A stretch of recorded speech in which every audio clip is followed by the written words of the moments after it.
এই আলোচিত মুনতাহা হত্যাকাণ্ডের 4 জন আসামিকে কানাইঘাট থানা পুলিশ গত 11/11/2024 তারিখে গ্রেপ্তারপূর্বক আদালতে সোপর্দ করে। সাথে আসামিদেরকে 5 দিনের রিমান্ডের জন্য আবেদন করে। বিজ্ঞ আদালত আসামিদের 5 দিনের রিমান্ড মঞ্জুর করেছিল।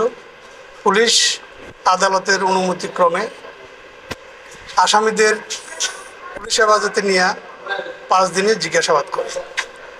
যতটুকু জানা যায়, পুলিশের কাছে একজন আসামি দোষ স্বীকার করে বক্তব্য প্রদান করে এবং বিজ্ঞ আদালতে 164 ধারা মোতাবেক স্বীকারোক্তিমূলক জবানবন্দি প্রদান করবে বলে পুলিশকে জানায়। সেই মোতাবেক পুলিশ আজকে আসামি শামীমা আক্তার মর্জিয়া তার 164 ধারার জবানবন্দি রেকর্ড করার জন্য বিজ্ঞ আদালতে সোপর্দ করে আবেদন করেন।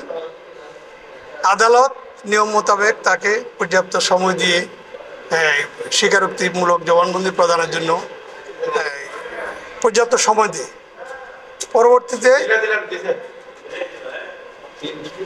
আদালতের কাছে উক্ত আসামি স্বীকারোক্তিমূলক জবানবন্দি প্রদান করেননি। সে দোষ স্বীকার করে স্বীকারোক্তিমূলক জবানবন্দি প্রদান করবে না বলিয়া জানায়। ফলে তার জবানবন্দি লিপিবদ্ধ করেন নাই আদালত। আসামিরা তো এই হত্যাকাণ্ডের সাথে জড়িত মনে পুলিশ তাদেরকে গ্রেপ্তার করে আদালতে সোপর্দ করছে। এখন আসামিদেরকে জেল হাজতে প্রেরণ করা হবে। পরবর্তীতে তদন্তের স্বার্থে প্রয়োজনে পুলিশ আবার তাদেরকে জিজ্ঞাসাবাদের জন্য রিমান্ডের আবেদন করতে পারে। মামলা তদন্ত করতেছে কানাইঘাট থানা পুলিশ।